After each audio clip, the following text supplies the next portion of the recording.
So even if you're slightly interested in pens, or honestly just well-designed everyday objects, you've probably noticed something. Most products change constantly. New versions, new features, new designs, all the time. Every year something is being updated, improved, or changed in some way, or sometimes just completely redesigned. But every now and then, you come across something that hasn't really changed at all. And today, we're taking a closer look at one of those objects. This is the Ballograf Epoca. Now, at first glance, this just looks like an ordinary pen. Nothing overly complicated, nothing flashy, nothing trying too hard to stand out. But that's what makes this pen interesting. See, it's been around largely unchanged since the 1960s. So then the question becomes, why hasn't this changed? And more importantly, why hasn't it needed to change? Now, before getting into that, I just want to say I'm not a pen collector. I'm actually really new into this world of pens. And I'm not going to be comparing this to really high-end luxury pens, $3,000 fountain pens or, any insane collection. I'm just getting into this world of pens, so maybe my opinions aren't as sophisticated as yours are. Don't worry, I'm sure people will let me know in the comments if I'm wrong about anything with this. But for someone who's getting into pens, I think this one here has a really interesting story. Now, my first impressions of the Ballograf Epoca are subtle, and most likely that's very intentional. This design is incredibly minimal. You've got this smooth, slightly tapered body, a clean clip, and in this version here, this really nice contrast between the darker body and the gold accents.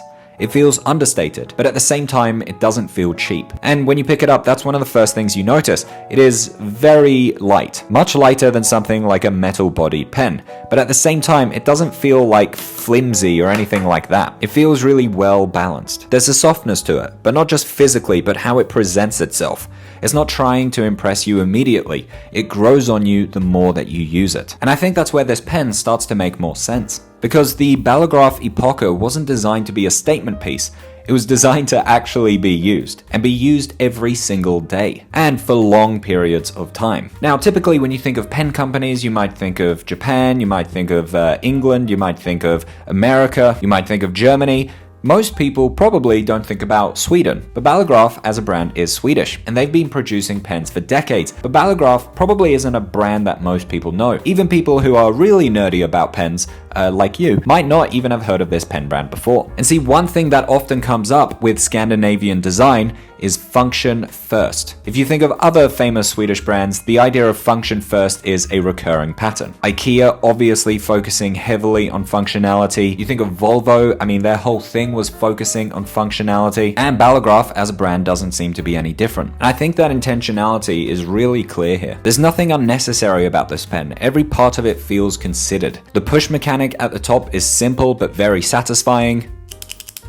I love the sound. It's not overly loud, it's not overly soft, it feels just right. Lagom, as you would say in Sweden. The clip is sturdy, practical, and actually usable, which surprisingly isn't always the case with pens. And even the shape of the body. It's rounded, smooth, and comfortable, but it's also got those angles for good grip. But they're not sharp edges, it doesn't feel awkward. It just sits in the hand really naturally. Now, using this pen feels very different to something like a fountain pen. This here obviously doesn't have a very steep learning curve. There's no adjustment or anything like that, you just pick it up and start using. And that's kind of the point. The ink flow is consistent, controlled, and predictable. It's not trying to be expressive or dramatic.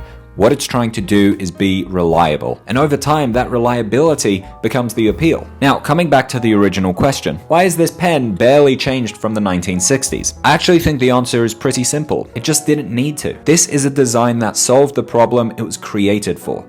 It is a comfortable, reliable, everyday pen that you don't even need to think about. And instead of redesigning it every year to keep it fresh, Ballograf instead thought, hey, let's just keep making them. And I actually think there's also something there to be said about trust. When a product stays the same for a long time, it kind of secretly signals something to you.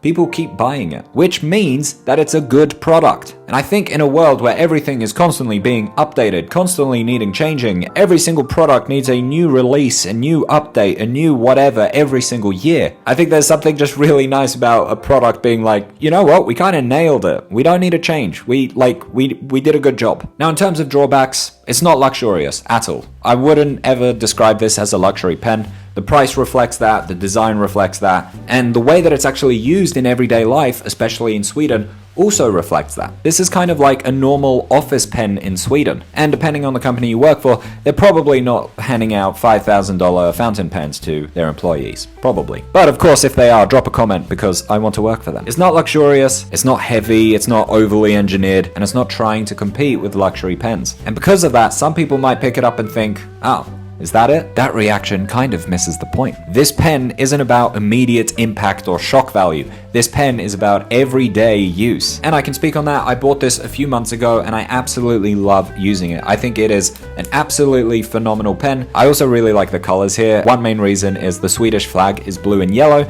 And this is kind of blue and yellow. I mean, it's navy and gold, but similar enough. I've loved using it. It's been incredibly reliable. It's not luxury, it's not cheap, it's somewhere in the middle. So as Ballograf might put it, it's log on. And I think that's the real reason this pen hasn't changed since the 1960s. They got it right the first time. But did I get it right? Let me know in the comments, let me know your thoughts, and if you want to watch a similar video, then click on one of these videos here. Thanks so much for watching, and if you want to keep diving into pens, then I'll see you in one of these videos.